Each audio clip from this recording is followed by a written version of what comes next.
Friends, welcome back to our channel. This is Bharathi with you. Mega ఉత్సవ్ సభ జరిగిపోయింది. మరి వాళ్ళందరూ కూడా ట్రైనింగ్కి సన్నిధులవుతున్నారు.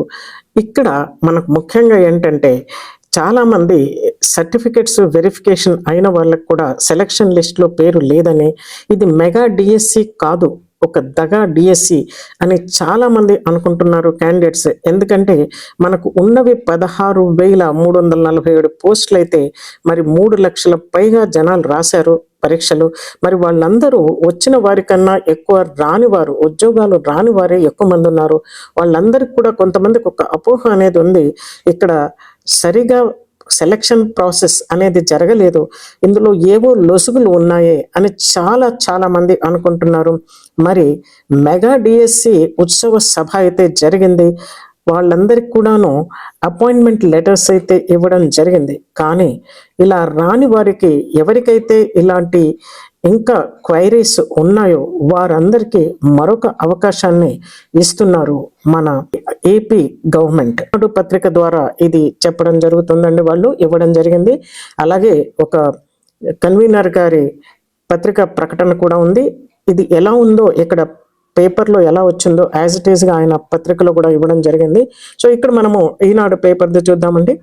మెగా డిఎస్సి తుది ఎంపిక జాబితాపై అభ్యర్థులకు ఎలాంటి ఫిర్యాదులు, అభ్యంతరాలు ఉన్నా కూడా వాటిని పరిష్కరించేందుకు ఫిర్యాదుల పరిష్కార కమిటీలను ఏర్పాటు చేశామని డిఎస్సి కన్వీనర్ వెంకట కృష్ణారెడ్డి తెలిపారు.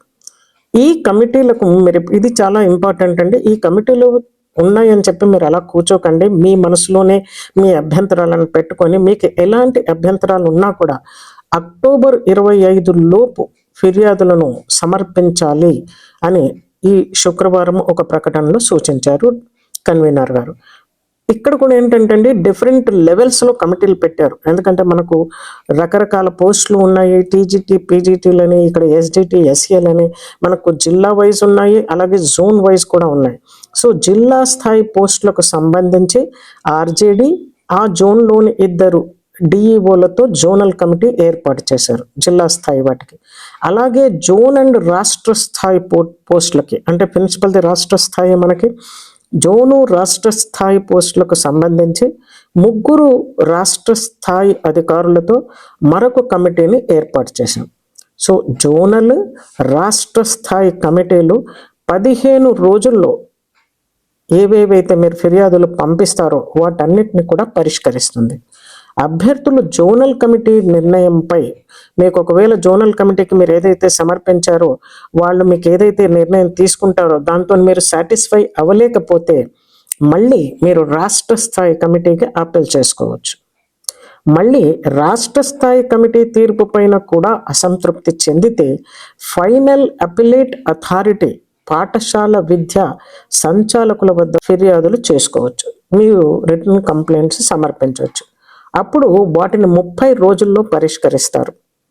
ఫైనల్ అపిలేట్ అధికారి నిర్ణయమే చివరి నిర్ణయంగా పరిగణిస్తారు. సో ఈ ఫిర్యాదులను, అభ్యంతరాలను ఏ ఇమెయిల్కు చెయ్యాలి అని చెప్పేసి ఇక్కడ కొన్ని ఇచ్చారు. MDS గ్రీవెన్సెస్ Z1@apschool.edu.in అని అలాగే ఇచ్చారు. Z1, Z2, Z3, Z4 అని చెప్పేసి డిఫరెంట్గా ఇచ్చారు అక్కడ.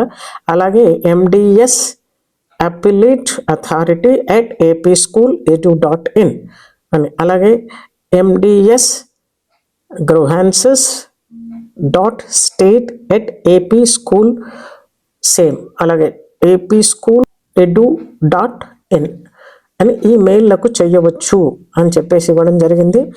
తర్వాత వీటికి సంబంధించినటువంటి హార్డ్ కాపీస్ని కూడా మీరు కమిటీస్కు పంపించాల్సి ఉంటుంది అని క్లియర్గా ఇచ్చారండి. సో మై డియర్ ఫ్రెండ్స్, ఇక్కడ ఏంటంటే మీరు చాలామంది నిరుత్సాహంతో ఉన్నారు. ఎవరికైతే మీకు అన్యాయం జరిగింది అని అనిపిస్తుందో వాళ్ళు అక్కడ సభాముఖంగా కూడా చెప్పారు. సభలో నేను ఇక్కడ మీకు ఒక విషయం చెప్పాల్సింది ఏంటంటే, మీరు లైవ్ చూస్తే తెలుస్తుంది, చాలామంది టీచర్లు అక్కడ చాలా వాళ్ళకున్న క్వైరీస్ అన్ని అడగడం కూడా జరిగింది, ఇలా కూడా అడగడం కూడా జరిగింది, ఈ డిఎస్సి సరిగా జరిగిందా లేదా అని కూడాను. సో అక్కడ కూడా వాళ్ళు చాలా ఓపెన్గా, ట్రాన్స్పరెంట్గా చెప్పడం జరిగింది. సో ఎవరెవరికైతే ఎలాంటి క్వైరీస్ ఉన్నా కూడా, ఎలాంటి అభ్యంతరాలు ఉన్నా కూడా, చాలామంది అన్నారు మాకన్నా తక్కువ మార్కులు వచ్చిన వాళ్ళకి ఇచ్చారు, పైగా మాకు 1:1 పిలిచారు, అయినా మమ్మల్ని ఇక్కడికి పిలవలేదు, రిజర్వేషన్లో గందరగోళంగా జరిగింది, యూనో నంబర్ 77 రూల్ని కూడా సరిగా పాటించలేదు, అది ఇది అని చాలా అభ్యంతరాలు అయితే మీ మనసులో ఉన్నాయి. ఎవరికి ఎలాంటి అభ్యంతరాలు ఉన్నా మీరు ఎవరితో డిస్కస్ చేసినా కూడా మీకు ఫలితం ఉండదండి. ఇక్కడ ఇచ్చారు క్లియర్గా మెసేజెస్, వీటికి మీరు వెంటనే సబ్మిట్ చేయండి. అలాగే వాటి హార్డ్ కాపీస్ తీసుకొని కూడా మీరు ఈ ఆఫీస్కి, కన్సర్న్ ఆఫీస్కి, సంబంధిత కమిటీకి, ఎక్కడైతే కమిటీస్ ఇచ్చారో మీకు జోనల్ వైజ్ కానీ రాష్ట్ర స్థాయి కానీ, వాటికి మాత్రం కంపల్సరీ పంపించాలి. ఆలస్యం చేయకండి, అది ముందు చూసుకోండి. మరొక ముఖ్య విషయం మీ అందరికి కూడాను, ఎవరికైతే రాలేదో మీరు పడే చింతలు, ఆల్రెడీ బాధల్లో ఉన్నారు, మీకు ఆల్రెడీ ఇది ఒక పరిష్కార మార్గం ఉంది. ఇదే కాకుండా మనకు నవంబర్లో తప్పకుండా టీచర్ ఎలిజిబిలిటీ టెస్ట్ ఏపీది వస్తుంది. డెఫినెట్గా దానికి కష్టపడి, మీకు టెట్ అనేది డిఎస్సి కన్నా చాలా సులభంగా ఉంటుందండి. ఏమీ చదవకుండా వెళ్ళి రాసిన వాళ్ళకు కూడా టెట్ క్వాలిఫై అయ్యారు, కానీ మీకు ఇక్కడ క్వాలిఫై అవ్వడం కాదు. ముఖ్యంగా మీరు ఎంత ఎక్కువ మార్కులు టెట్లో తీసుకురావచ్చో అది చాలా సులభం డిఎస్సితో. DSC is a competitive exam, ఇక్కడ TET is an eligibility test. So ఏ విధంగా చూసినా క్వశ్చన్స్ లెవెల్స్ అనేది మనకి కొంత కఠినము, ఎంత ఉంటుందో కఠినంగా ఉంటుంది పేపర్ అని అంటారు. ఆ డిఫికల్టీ లెవెల్ అనేది డిఎస్సితో కంపేర్ చేస్తే చాలా తక్కువగా ఉంటుంది. సో మీరు వెంటనే ఆ రోజు ఈ రోజు నోటిఫికేషన్ రావాలి అని ఎదురు చూడకూడదు మై డియర్ ఫ్రెండ్స్. వెంటనే మీరు దానికి చదవడం మొదలెట్టండి. మీరు చదవండి, తప్పకుండా దాంట్లో మీరు మంచి మార్కులు సాధిస్తారు. అవి వచ్చి మన చేతిలో ఉన్నాయంటే తప్పకుండా డిఎస్సి ఏటా డిఎస్సి అనే నోటిఫికేషన్ తప్పకుండా వస్తుంది. నిన్న మీటింగ్లో కూడా వాళ్ళు చాలా క్లియర్గా చెప్పారు, దాన్ని నవంబర్లో టెట్ వస్తుందని, అలాగే డిఎస్సి ప్రతి ఏటా ఉంటుందని. ఎన్ని పోస్టులు ఉన్నాయనేది ముఖ్యం కాదు, ఎన్ని పోస్టులు ఉన్నా కూడా, ఎందుకంటే పదవి విరమణ కేసులు ఉంటాయి, ఎన్నో ఉంటాయి, మనకి కొత్త స్ట్రెంగ్త్ పెరిగితే కూడా కొత్త పోస్టులు రావచ్చు. సో వీటన్నిటికి కూడాను అడ్వర్టైజ్మెంట్ అనేది వస్తుంది, మీరు రెడీగా ఉండండి, తప్పకుండా విజయం మిమ్మల్ని వరిస్తుంది.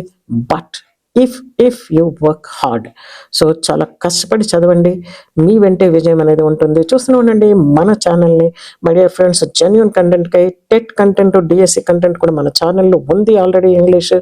మరి ఎగ్జామినేషన్ పేపర్స్ని కూడా త్వరలో పెడుతున్నాను నేను. సో అవి కూడా మీకు యూస్ఫుల్గా ఉంటాయి.